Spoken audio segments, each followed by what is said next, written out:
6 days from right now, the opening ceremony begins at the Azteca. Mexico and South Africa walk out. The most ambitious World Cup in history starts. And this morning, June 5, 2026, the football itself has finally, properly entered the conversation. Not because things have calmed down, not because the hotel occupancy numbers have recovered, or the Attorney General investigation has been resolved, or the SoFi worker dispute has been settled. None of that has changed. But because last night, France, the team many consider the tournament's strongest squad, the side built around Mbappe, 1 goal from the all-time scoring record, lost to Ivory Coast, 2-1. A friendly, yes, teams rotating, second-half lineups looking nothing like what Deschamps will field on June 15th, and yet, Côte d'Ivoire, a nation whose fans cannot legally travel to the United States to watch them play in the tournament, beat the tournament favorites in their final warm-up match. The same day, Iraq, the 81st ranked nation in world football, a team nobody was seriously previewing as a group stage disruptor, drew with Spain, scored a gorgeous goal from Mircea Doski, held the reigning European champions to a standstill. Football has a way of doing this, of interrupting the noise, of reminding everyone that the whole conversation about what's happening around this tournament is entirely separate from what will happen in it. 6 days from the opening whistle, the game is making its case. But the chaos is also making its case. And today, we're going to do what this channel has been doing throughout. Hold both things at the same time. The football and the mess surrounding it. The tournament that could be extraordinary, and the tournament that has arrived in a state unlike anything the sport has previously experienced. Let's start with something that broke in the last 24 hours and hasn't been properly explained anywhere yet. Fans won't be able to bring their own water bottles into World Cup games this summer.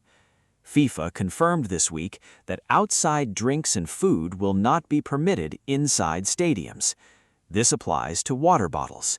It applies at a tournament where FIFA has simultaneously introduced mandatory 3-minute hydration breaks in every match because of documented heat risks at several venues. The same organization that changed the rules of football to protect players from heat-related illness has told fans they cannot bring a bottle of water into the stadium where that risk applies to them too. The hydration breaks, 3 minutes in the 22nd minute of each half, are now confirmed as permanent. FIFA's head of refereeing, Pierluigi Collina, said this week the changes were part of a broader set of IFAB rule adjustments beginning with this tournament. We are trying to clean the game as much as possible. The rules also include time-wasting crackdowns, goalkeeper restrictions, and new limits on what substitutes can do near the pitch. All of those changes are happening simultaneously in the same tournament in the same 6 weeks.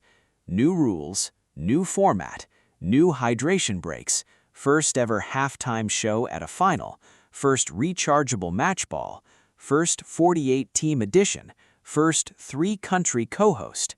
The 2026 World Cup is not just the biggest, it is the most experimentally different from any tournament that preceded it. And some of those experiments are landing in a context already stretched by everything else happening around the event. Now let's address the question in the title directly, because it deserves a direct answer before we go further. Will this be a historic disaster? No, not in the way that word implies.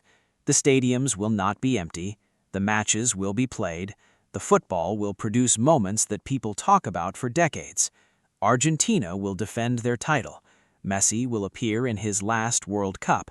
France will recover from their Ivory Coast result and remind everyone why they're the favorites. There will be upsets and goals and nights at tournament football that no amount of ticket price controversy can diminish. History says that with absolute consistency. But the word disaster has a second meaning, one that doesn't require empty stadiums or canceled matches. The disaster version of this World Cup is the quiet one, the version where the economic projections don't materialize, where the host cities that restructured their summers around a $30 billion windfall discover that the windfall was significantly smaller than promised, where the fans who couldn't afford to come, or couldn't get visas, or decided the experience of arriving at a U.S. border crossing wasn't worth the price, where those absences are visible in the stands in ways that change the atmosphere of the tournament itself. That version of disaster is already partially in progress, and the question now is whether the football can overwhelm it. Let's go through where things actually stand today, 6 days out. Iran, the situation that has been the most persistently unresolved of the entire buildup. Iran's squad is based in Tijuana, Mexico, confirmed after FIFA approached Mexico directly, and the host nation agreed to welcome the team.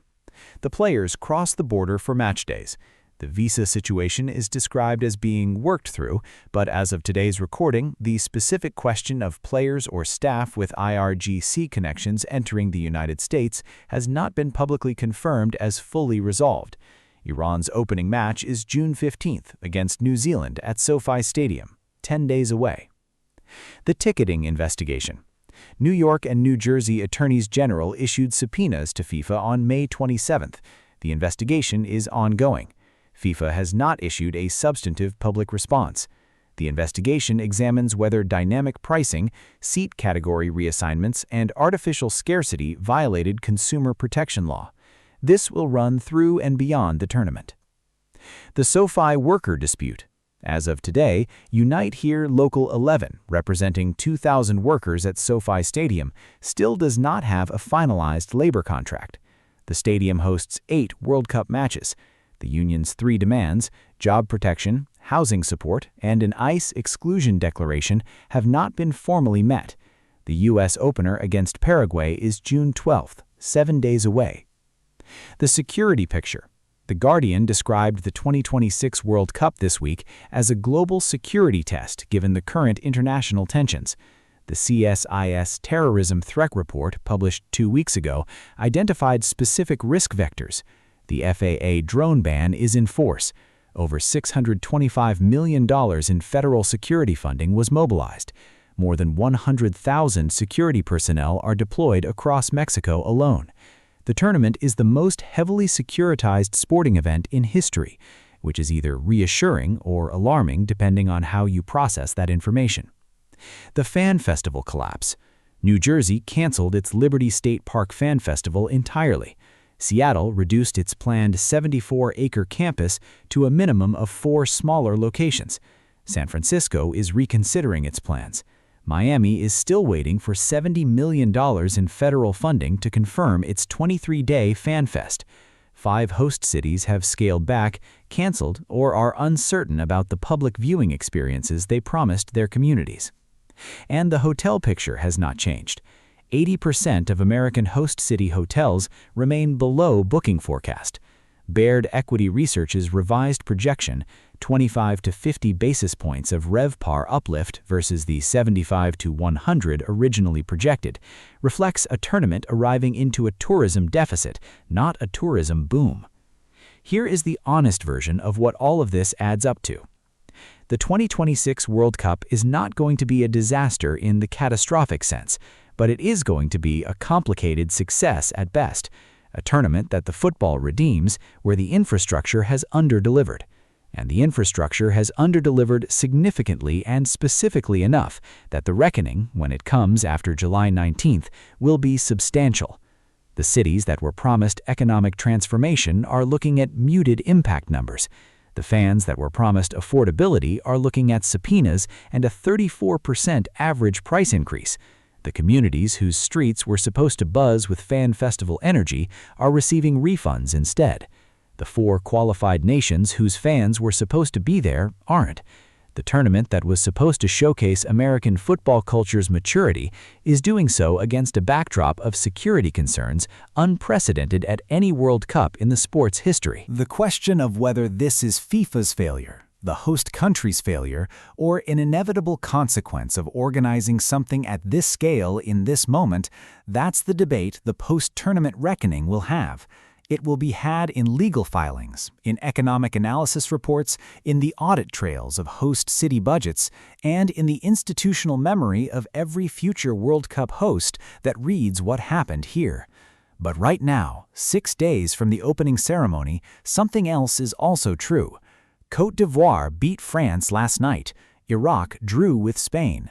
Yamal is on track to play in Spain's opener. Messi is in Argentina's squad. Neymar has a grade 2 calf injury, but his doctor says he'll be back in time. The USMNT beat Canada in a friendly last week with a performance that gave Pochettino what he was looking for. Germany's final warm-ups have looked organized and sharp.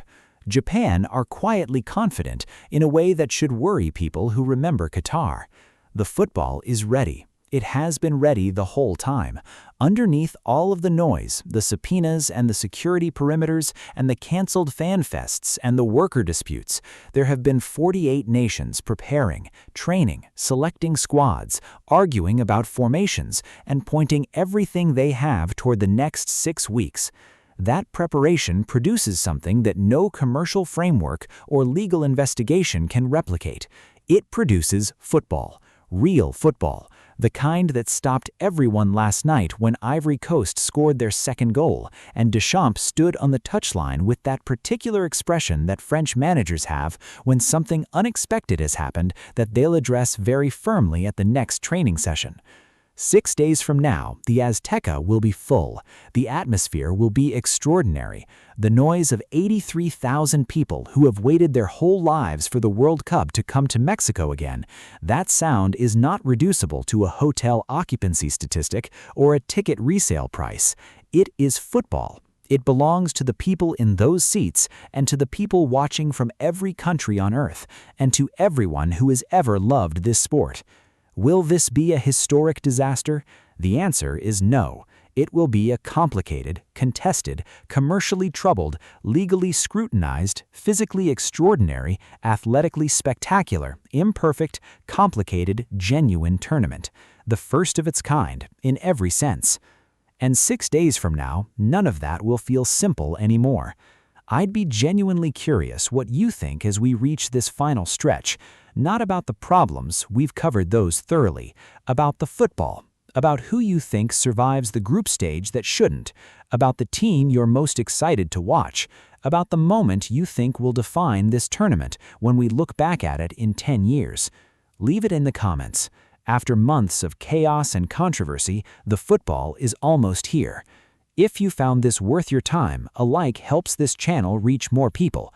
Subscribe if you want to follow the tournament properly, every angle, every day, all the way to July 19th. I read everything you leave below. 6 days. Then the only thing that matters is what happens on the pitch.